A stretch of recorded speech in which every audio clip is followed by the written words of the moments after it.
All right, ladies and gentlemen, welcome to a new episode of Talking Sam. I'm your host, Sam Macias, and with me today, he is a author, he is a entrepreneur, a NFL veteran, a college athlete veteran. He holds a record at the University of Notre Dame, a SoCal legend, a high school football head coach, a leader of men and growing men today. If you want to know how to start a business, please talk to this man. He will help you out. He is the one and only Kory Minor. Mr. Minor, thank you for joining me today. Hey, Sam, thank you, man. Thank you for the intro, brother. I really appreciate it. It means a lot, my friend. How are you? I'm doing good. How are you doing today? Good. I'm not good, man. Not too bad. I trained some guys this morning, so I got that in and got me a little workout in, man. Now I'm hanging out with you, and I think I'm after that. I'm gonna go catch me a little nap, man. Hey, much deserved, Ned. Yes, But sir. I keep up with your stories, and I see you are very much integrated with training young men, not from your school, of course, but from anyone who's seeking out your help. Sure. How's that been? Anyone who's reaching out to you, asking you to train them for personally in in the position of a linebacker, a defensive end, or any position that they're asking for. Sure, it's been really good, man. Listen, I've always felt like a lot of people poured into me when I was younger, right? And so I want to pour back into other young kids, like it happened to me. And so I had no idea it was going to be what it is, right? And I was reluctant to do it for so many years. People told me to do this, 5, 10 years ago. I never did, but so hey, there's always the right time, right? And so I opened up and I got a few guys online as well, a couple of guys that I do across the country on Zoom. So that's pretty cool too. And so at the end of the day, I'm so rewarded by it because I get the joy, right, of building young men, helping young men have success, helping young men win. At the end of the day, you can't ask me better than that. That's awesome. And how's that like training through Zoom? And because I know training one on one in person, that's not to say easy, but it's more Sure. personable. You get to build a relationship with the kid, let them know, hey, talk to me. We can work on this and this and this. How is that like through Zoom? Is it a little more challenging with them, or is it Yeah, kind of like another obstacle you're eager to face? sure. I've been doing it for a while now with kids on Zoom, so it's not as a big deal as it was when I first started. But now it's pretty easy, pretty simple. We watch film together, we watch highlights. I'll demonstrate stuff. I'll put my camera and I'll demonstrate stuff on the ground or out in the front yard or backyard, and vice versa. So it works out well, right? So there's no excuse. If you want to get better, you'll find a way, right? Whether in person or online, doesn't matter. If you want to get better, you'll find a way. Very true, very true. And I want to give everyone here a little bit of backstory. We actually tried to do this interview a couple weeks ago, and through an app called Anchor, which is I think it's still a great app if you guys are starting off doing a podcast. Go to Anchor if you're looking to start up for your own podcast. Go to Anchor. They'll help you out. Has all the tools you need. And if Yep. you're looking to follow anyone else, go to there. But uh, we still live in the age of technology where you'll experience technical difficulties. That is true. It's, That is and true. you know what? I'm thank God we do live in the age of technology. We have this, we have Zoom, Yeah. Yeah. and I'm very thankful and grateful you're joining me here today. I know you're very busy. I know you take this time out of your day for me. I know you could be doing anything else, but thank you again for joining me. My pleasure. My pleasure, my man. Thank you. And one of the things I was thinking about what we were talking about when we were first talking is when we were talking about your love for Notre Dame, and you're Yeah. obviously wearing your great Notre Dame sweatshirt right there. Your love started when you were the age. Yep, there it is. Your love started at the age of 6, and that got me thinking. Was it a was it a football game you watched at that age that hooked you onto it? Was it a certain player, a certain was it what was it that got you hooked to the Fighting Irish of Notre Dame? Man, since I was 6 years, I shared this story when I traveled speaking across the country. I was 6 years old, and I would sit Indian style every Saturday morning. I'd be glued to this TV, right? And the pageantry and the fight song, woo, go Irish! I would jump up and down, and I was so elated, man. And I would have about 6 or 7 bowls of Captain Crunch cereal, and I I wouldn't move, man, for hours watching the Irish. And I knew I said, Mom, like, Mom, listen, Mom, I'm going there. I'm going to Notre Dame, Mom. I'm gonna make it happen. She was like, yeah, okay, right. Yeah, get out of here. Sure. Like, come on. It's not possible. And so, yeah, man, it's a 6-year-old dream I had when I was 6 years old. I said, I'm gonna find a way, man. And look, and who knew, man? Who knew? And there it is right there. Mhm. For And sure. and we also talked about how you went from La Puente, California, from Bishop Amat High School, Mhm. all the way to South Bend, Indiana. Yeah. And I never really asked you how was that transition going from Southern Cal all the way to the middle of Indiana, Indianapolis. Um, at first, when you first went out there to meet them, was it kind of like a fish out of water kind of moment when you're meeting the school and all the and walking around there, meeting the coaches? How was that like at first? Sure. It was phenomenal. I mean, it was freezing cold. It was January 20th to January 22nd. It was probably like 5 degrees. It was awful, right? It was snowing. I was like, man, Oh God. I can't come here. There's no point, right?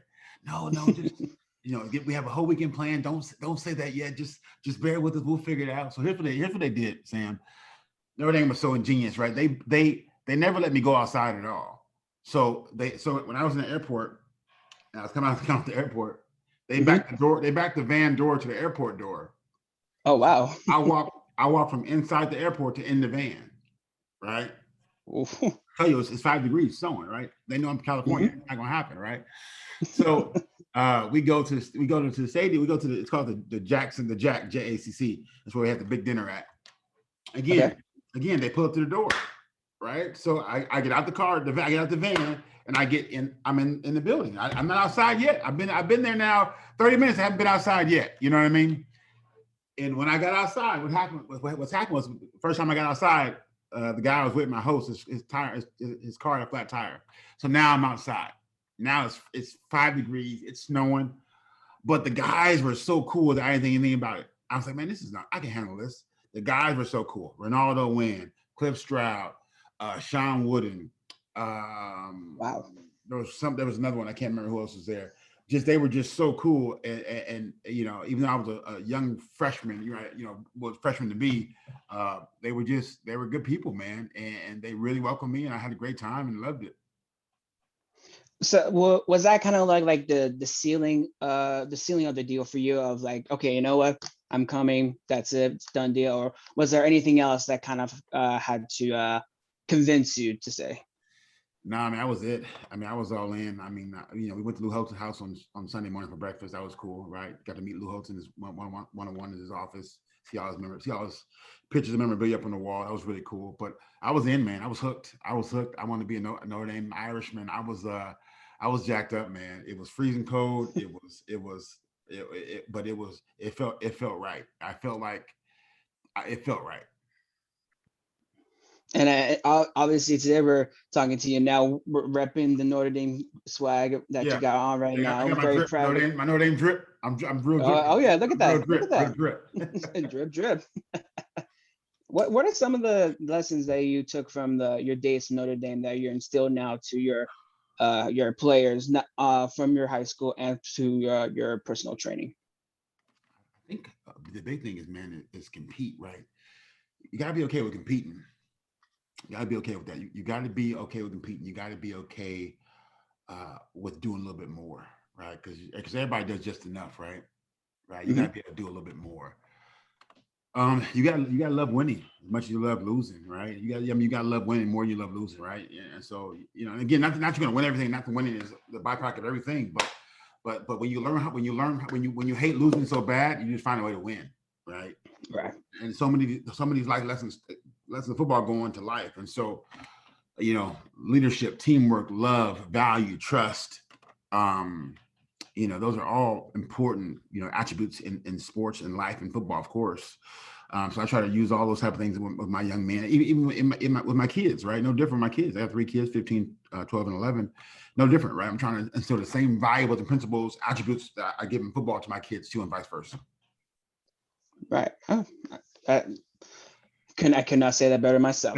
Appreciate it. So at Notre Dame, we are obviously going up against schools from all over the world. Well, Yeah. not all over the world, all over the country. You got to play in some amazing places. You got to play across the country, across the world, in Ireland. What was that experience like playing in Ireland? That was cool, man. We got to go. We had to go to the Guinness company where they make Guinness Oh beer. wow. It was really cool.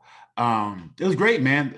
We weren't really big on the Irish food at the time. Our palate didn't sit well, so I ate a lot of Burger Yeah, King. we're California boys. Yeah, We're no, not I used to get it, anything man. else. Yeah, but it was a great time. Listen, playing the academies, man, from Navy, Army, and Air Force is always magical because number one, they don't quit. That's why they're our military. You can be up 45-0, they don't quit. Uh, Sure. 85-0, I mean, 85 never happens, but they just don't quit, right? And so you're always the most sore after playing the academies. You're sore, your body hurts, you're aching because they bring it, man. I mean, you're glad they're on our side for sure. What are some? Is there like any stories you have with you that when you do your seminars with everyone that you do, what are some of the main stories you take with you to help out everyone that's building their business or like you said, you're compete. You got to learn to compete. What are some of your best stories you have with you you like to install to everyone? Yeah, I think my school story, right? My 6-year-old story going to Notre Dame, right? That's number one. I think the fact that we Carolina we lost 15 games in a row. My 2001 season, I believe it was, maybe 2000. I Mhm. can't remember. We beat Randy Moss, Chris Carter the first game and lost 15 games in a row. Talk about that. Talk about what that means leadership wise, right? To show up every single day, right? No matter how bad it is, you got to keep showing up, right? I talk about that quite a bit, right? I talk about even my process going to Notre Dame, right? So I was 6 years old, but I couldn't do anything for 8 years. So at least I became in high school, right? That's when it started, right? And so for 8 years, I Right. had this vision, right? So you got to have a vision, you got to have a massive vision, right? And understand that there'll be people who tell you you can't do it, you won't do it, it's not possible, give it up, quit, stop. Hogwash, man. If you really believe in it, you really want it, you can go make it happen, right? And it's gonna be tough, it's gonna be work, it's gonna be hard, it's gonna be some ups and downs. But at the end of the day, if you know it's gonna be ups and downs, then you're already prepared for it, right? And then you just say, okay, I'm just gonna keep pushing. Because at the end of the day, if we all ran a race, a 100-yard dash, me, you, and let's say me, you, and Usain Bolt, right? 100-yard dash. Now I'm probably win. I'm faster than Usain Bolt. It is what it is. I'm gonna probably beat him. You know what I'm saying? You probably come in second. You probably beat him too, right? But if he doesn't quit, he's gonna. It'd be a close second. Yeah. If he doesn't quit, right? You're gonna win because you're gonna finish. It's no different in life, right? If you don't quit, at some point, things will happen for you. You get some breaks, and you'll finish. So the key is just not to quit. The problem is that we can't see the long term vision because we don't paint the vision, right? And so people, you can't see like, okay, 1 year from now, year and a half, 6 months, 12 months, 3 years. Because people want the right now. We're so conditioned in this microwave mentality, right? Because you microwave your food, it's hot instantly. See, I put my food on a skillet, on the stove, and let it boil. Because it's gonna take time, right? Takes time because everything happens. You need Right. time, Sam. Absolutely. You need time. People Mhm. want this, right? And listen. I'm telling you, I myself am my own enemy, right? I wanted to, but I gotta realize. Wait, Kory. Ooh, calm down, calm down, calm down. Give it time. Be patient, right? Those are important attributes, right? Calm down, be patient. And so when you do that, right, you give something time, man. Things happen for you. So again, if we all ran a 100-yard dash, 100-meter, I beat you, Sam. You beat him too. I beat first. I beat you for sure, Sam. I got you covered, Sam. So you Oh know, yeah. at the end of the day, as long as you don't quit, you're gonna finish. I mean, I love hearing you talk. It's Thank honestly you. it's so exhilarating hearing you talk sometimes, honestly. I appreciate that. Thank you. and and in that you talked about Carolina, and we'll transition into your NFL career. You were Sure. drafted in the seventh round, and Yep. number number 234. Was that kind of how was that feeling like? Because you had a very good setting records there. Was that kind of having to wait so long to be drafted a little bit of a kind of like a little bit of a okay, I don't understand why I'm drafted here, but you know what? I'm still gonna go out there and compete and show everyone else why I shouldn't be drafted this way, Yeah, it was Sam. It this was late. it was miserable, honestly. And there's some factors behind that. Unfortunately, I heard some things that don't sit well with me. Why it happened. And but it is what it is. I got drafted seventh round and 49ers, and it is what it is. I still made it, right? I still made it. Right, of What's course. the chances, right? 0.0000001 make it, right? So, I still made it and still had a great time there. Had a great head start in life. had some great stories, some great friendships, right? Some great moments that that no one ever take away. So I'm hugely grateful, hugely thankful. I don't dwell on negative. We're gonna move on. But for me, it was a blessing. But that draft day was pretty rough, honestly. Yeah, and you had the career in Carolina, and again, not a lot of people can say I played in the NFL. You are one of those special people in the world that can say I played in the NFL. Not a Yeah. lot of people can say that. You can.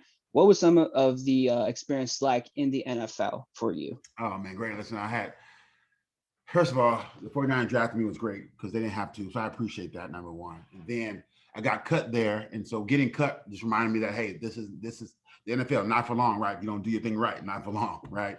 So picked up by Carolina week 2 and has been there ever since and just really enjoyed it. And I got coached by Sam Mills. He's passed away now, but Sam Mills, one of the best linebackers ever played the game, phenomenal. I owe him so much. I thank him so much for what he poured into me to help me become a better linebacker. Was truly grateful, and I appreciate it. I had some people around me, right? Reggie White, late great Reggie White. Lee Woodall, Kevin Green, Ken Norton Jr., right? Michael Barrow. Um, I had some great people around me, at the linebacker position, who really were mentors to me. I got to watch and see play, and so for me, it was definitely a great experience. Very humbling experience to be in the NFL. You finally make it, and listen, I played with Jerry Rice for a little bit in the preseason, right, at 49ers. Steve Young, J.J. Stokes, right, Ken Norton Jr., right. That was pretty cool. You know what I mean? Yeah. Eric Davis, Merton Hanks, right? Who was it? Garrison Hurst. So that's the who's who, right? So definitely Pretty a much. blessing for me. Definitely a blessing for me. Definitely couldn't ask God to script it any other way. Truly humbled by that. Truly thankful for the opportunity. And again, not a lot of people can say, "Hey, I played with these certain men in my Sure, time in the NFL." You sure. get to what was some of the who was pretty much like your main guy to talk to if you're pretty much down at a time, you're like, who was your like main guy to go to kind Uh, of lift your spirits up? it probably became a guy named Brad Jackson towards my last few years in Carolina. Him and I got pretty close. But NFL, you kick with everybody for the most part. Hannibal Navies was the guy I hung out with quite a bit. Um, but I'm a funny mix. I'm an extrovert, but I'm also an introvert, which people don't never know. Like I love I can do these type of I can do a Zoom. I can go talk in front of 10,000 plus, 50,000 plus, right? But I love to come back home and just be me in my bed, watch TV, watching YouTube, reading a book. I'm it's funny, man.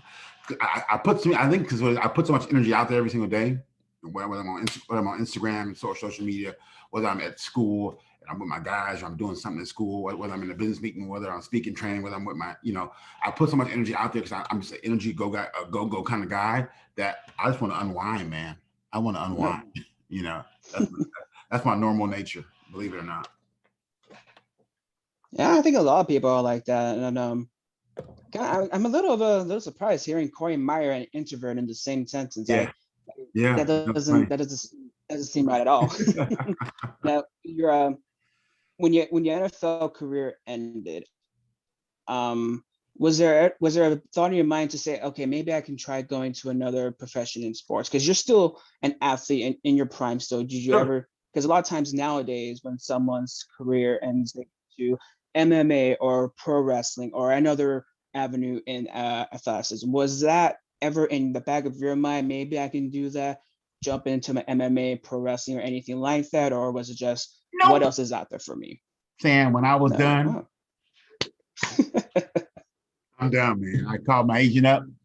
I had a chance to go to Cleveland Browns, and first of all, Cleveland is cold, and they weren't very good. I said, I'm good. And I got my degree. I'm good. I'm good. Call my agent up. Hey, let's send the papers in. I'm good. I'm washing my hands. Let's move on to the next part of my life. 3-point shot. Let's go. We're done. Okay. What was the next step for you? Who was that next step for you? Like Yeah. what?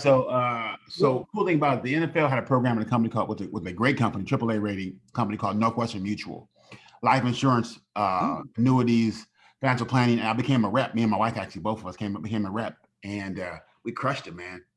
Like I was on the phone making Okay. phone calls, right? I was on the phone making cold calls, busting them out, being told no, no, no. He told me no today. I cry. I'd be crying. Somebody told me no. But we had a great team combination. I get on. I set appointments.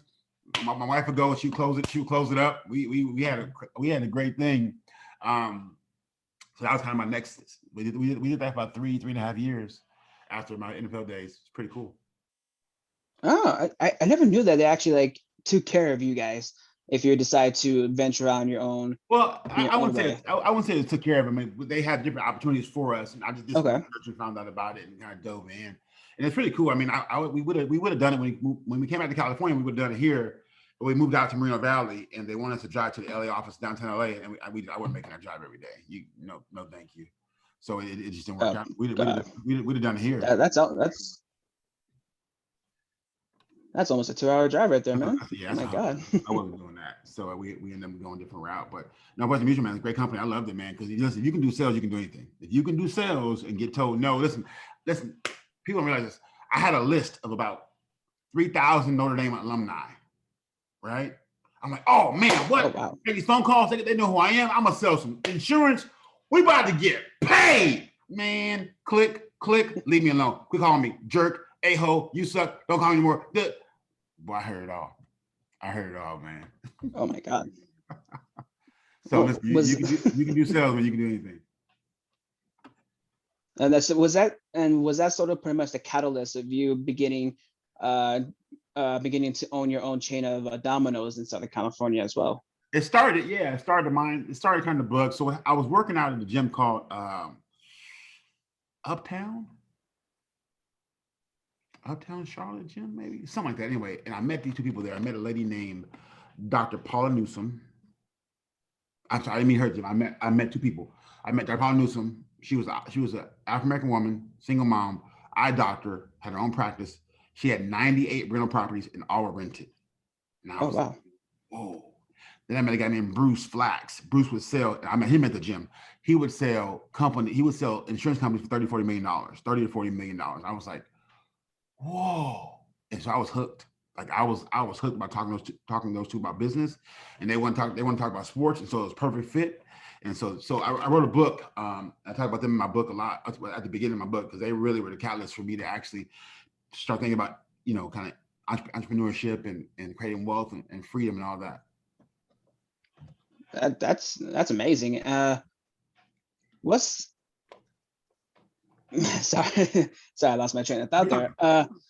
What was that like owning something of yours like Domino's? Like what was kind of the pressure in that, like being on top of owning several chains of restaurants in Southern California? It's a lot of work. I mean, it's a lot of work, especially in California, which I'll never own businesses in California ever again. Just FYI, I'm getting out of California. Anyway, that's a sidebar. Yeah, it's a lot of work. It's 130 employees, but we got nearly 10 million in sales. So I mean, listen, I couldn't. My team was phenomenal, and they were really really good, and they worked their butt off, and I'm thankful for every one of them I had because they really were superior. They allowed me to be able to be home and my family for the most part, and so grateful and thankful. Tough business to do, 5 franchisees, two in Orange County, three in the Inland Empire, 130 employees, payroll. It's rough. It's not easy, but you know what? At the end of the day, it was pretty rewarding. No complaints. And then from there, you sold all your franchise and you created Kory Minor Industries. Yeah, And man. Yeah, Sam. Yeah. yes, we're in and out. You're now Tony Stark in yourself now. Kory Minor Industries. How is it like now putting your name as a business? You're now out there in the world. Kory Minor Industries Incorporated. You're trademarked it. How has that experience been like for you so far? Good, man. I mean, anytime you can own something that's yours, right? It's good, man. It's like I've been blessed to speak across the country, and train people across the country and have coaching clients across the country. And so it's been a blessing, And so now we've kind of changed that into Kory Minor training and consulting. We kind of moved from Kory Minor Industries to that piece of it, the training, the consulting piece of it. But it's been great, man. No complaints at all. It's been fun. It's been I've been able to connect and share and meet some great people, and I think we're going to evolve it some point we're going to kind of evolve. We do a lot of sales team stuff, but we're going to evolve it to do work with employees, right? I call it people first, right? How to create rock star employees. So we're going to add that piece to it. So now we do some sales teams and employees. I think that's a really big piece that people are missing, the kind of customer service side of it. But yeah, man, we're just trying to have some fun, man. And I'm big into e-commerce, man. I love e-commerce. Anytime you can make money while you sleep, man. Warren Buffett says this. Warren Buffett says, if you don't make money while you sleep, you have to work till you die. Yep, that's the reason why he's Warren Buffett today. Yeah, exactly. So I'm getting in the e-commerce game, man. Looking forward to that. And so, yeah, man, be cool. I'm excited.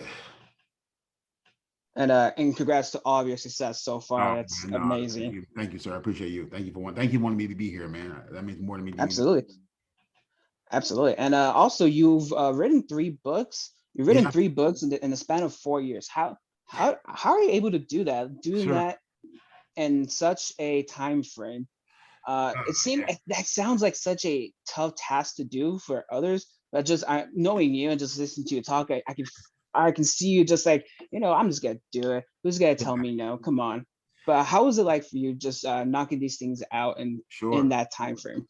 Sure. People have this misconception that a book has to be 800 pages, right? It has to be, hard copy, has to be like this like process. It doesn't have to be, right? You can make a book in a weekend, right? You can do a book. Let's say you love birds, right? You can write a book, the top 25 birds that everyone has to see one day in their life, right? And you can make a chapter about each bird. And there's a book, right? It doesn't have to be this long, intricate piece, just kind of masterpiece. That's because most people aren't like Oprah, right? I'm not going to sell books like Oprah. I'm not Oprah, right? I wrote a book so they can say, hey man, this guy must be the authority. He wrote a book about it. So let's bring him in to speak. I wrote a book for speaking engagements. I wrote a book for getting coaching clients. That's why I wrote a book. No other reason, right? I didn't write a book to sell 1 million copies. Now if it happens, cool, but that's not what I knew would happen. I'm not Oprah, right? I wrote a book so I can be the perceived thought leader. People say, hey, let's bring this guy in. He knows what he's talking about. He's pretty good. Right. And speaking of the speaking engagements, how did you begin doing that? Did your someone that reach out to say, hey man, you have a story to tell, you have this great experience, you need to talk to people, let them know how to begin a business, you need to let them know how to start? Really, no. I mean, honestly, I was after Domino's, I wanted to be a speaker. I told my wife, I'm gonna go be a speaker. She's like, what you gonna do? I said, I'm gonna go learn how to speak. She's like, how you gonna do that? So I'm gonna go in my office for 7 days. I'm gonna learn. She's like, what? So I went in my office. I watched Les Brown and Tony Robbins on tape on YouTube for like 7 days in a row. Les Brown, Tony Robbins, Les Brown, Tony. I watched the mannerisms. Listened to their story, how they said things, their inflections. I said, bam, I'm gonna start speaking. Went in Monday, came out Sunday. Kid you not, it's a true story. I went in my office on Monday, came out on Sunday. Right? Watching, looking, learning. Came out, did a post on Facebook. Somebody said, hey, do you speak? I was like, oh, yeah. What's your fee? $2,000. Oh, that's all? Oh, no, I meant 5,000. Boom. And there you go. That's how it happened. You always start off low, right? Hey, man, listen. You got to sometimes you got to be willing to do stuff for free first. People just have this, like, oh, you got to pay me. Like, I spoke a lot for free at the beginning. Okay. That's why I don't do it anymore too often, right? I did it already. I did it for many years, and a lot of gigs were for free, right? And so when someone says, hey, can you come speak for free? It depends what the organization is, what they need. I might not, because I've done it already. You know what I mean? Now, if it's a good cause, I can see how it can benefit me down the road. Okay, maybe I will. But for the most part, man, listen, when you give a service, you usually get paid for it, right? That's normal, right? If you call a plumber out to fix your drain, he's going to charge you a delivery. He's going to charge you a fee for the repair, fee for driving over, a fee for parts, for maintenance. You know what I'm saying? So so I still speak for free every blue moon, but it has to be a very worthy cause for me and something that I can benefit down the long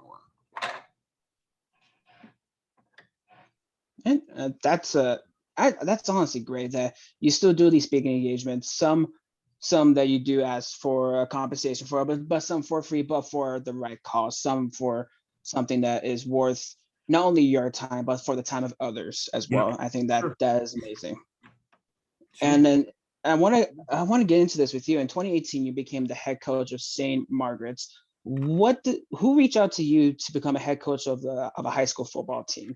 So Did they reach out to you?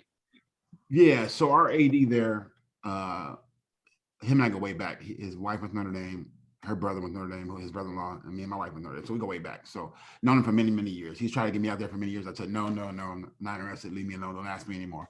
And the third, fourth time was a charm, man. He said, come check the school out. Before you say no, just come check it out.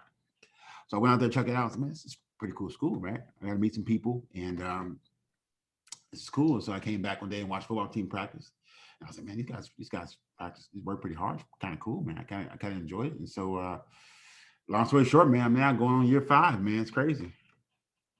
And what was the what's kind of some of the challenges not owning not really sorry owning being a head coach of a high school football team, also running a industry at the same time? What are some of the how do you balance that out, making sure you don't let one take over the other, or you kind of let them both kind of let you take over each other?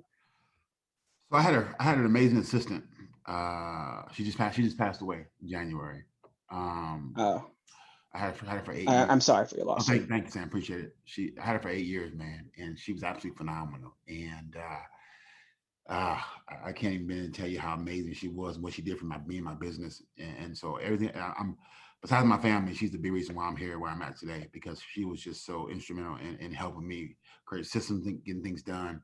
So really owe the world to Pam, because she was truly marvelous. So she's a big reason. I mean, listen, you got to prioritize, right? Got to put things in buckets, right? And so, you know, I'm working on this thing right now. When I get done, I work on this thing right now. You just kind of prioritize and kind of fix your schedule to make it sense. But it's not too bad. It can be done.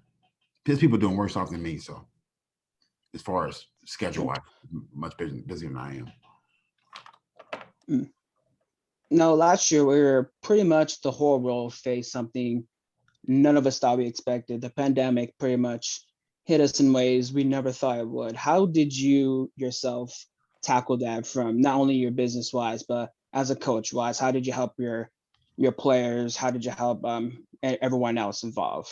Sure. I mean, listen, it's we're still going through it, right? And so many lives have lost, and to pray for those families who lost some loved ones. My wife's lost some loved ones, so hasn't been easy, right? But you just count your blessings, man, because there's always somebody worse off than you. And you thank God, and you ask God to keep you safe and cover you. I'm a God-fearing man, so that's what I do, and so we've been blessed, and hopefully we continue to be blessed. And knock on wood. But at the end of the day, it's rough. Our world has taken a big hit, big beating, and we'll come through. We're Americans, we're survivors, we're winners. That's what we do. We rebound, and we'll do it again. And so, but this is taking its toll on a lot of people. And I'm so glad football's coming back. Right, football back in California was really cool. Yep. Right, the mecca of Thank football. God. Mecca of football. I said it, Texas and Florida. We the mecca, right? And Come so on, CIF is right, the right, CIF is where you want to go to yeah, watch high school football. Yeah, Texas is there. I'm in Arizona. It's kind of big here. yeah. Florida's okay. They got IGN. But I mean, California, we got Bishop Alma, we got Survey, we got Long Beach Polymar today. Come on, we've got it all. Everyone comes here. Yeah, no, I agree. I'm with you. No argument from me. So it's good to see our guys back on the field again. We have our first game this Friday. I'm excited about that. See how we perform. But it's more. But listen, win, lose, or draw. To see our kids play in a sport this year, which they thought might not happen. Again, I'm in a small school, so we thought might not happen at all. The fact that this happened is really awesome. So I'm happy. COVID sucks. Not fun. I'm still praying people every single day that they get well. That at some point in time we get over this thing and move on. But I tell you what, we will rebound. We're Americans. We're strong. We'll be okay. Absolutely, we definitely are. We will come back stronger than ever. I was wondering, what were some of the challenges CIF itself gave you to come back this season? What were there any parameters they were asking you guys to meet to make sure you guys have a season? Because I think you guys only have a 4-game season, correct? We're playing 3 games. 3 games, okay. Yeah, and so some parameters in place. Testing parameters in place. We had to be social distant at times. There's things going on that you just can't rebound from. But that's just part of it. It's part of it. It's what it is. It's COVID, and so it's COVID. You just keep dealing with it. You keep moving on. But at the end of the day, you just pray everybody stays safe from danger and harm. But yeah, we're in it, man. We're hopefully it's leaving us soon. But we'll see. Well, Mr. Miner, I just want to say thank you so much for joining me today. I know you could have spent your time doing anything else right now. Thank you so much for joining me today. My pleasure, man. Thank, absolutely. Thank you again for joining Talking Sam. Thank you everyone who is listening today. Mr. Miner, where can everyone find you on your social medias? Yeah. So on Facebook, I'm just Kory Minor, Kory Minor, Minor. On Instagram at Kmine, KMINE4. LinkedIn, Kory Minor, Kory Minor. I believe Twitter at Kmine4, again, KMINE 4. And then yeah, everywhere else, man. Just at my website is KoryMinerTraining.com, KoryMinerTraining.com. Yeah, come check me out. Come hang out with your boy. I'm on YouTube, right? I think on YouTube, I'm K Miner on YouTube. But come check me out. Appreciate it. Absolutely. And everyone, you can follow me at Twitter at SamMac55, Instagram at SamMacias5, and on Anchor at Sam at Talking Sam. Thank you everyone so much for joining me today. Thank you again to my guest Kory Miner, and we'll see you guys next time on Talking Sam. Peace.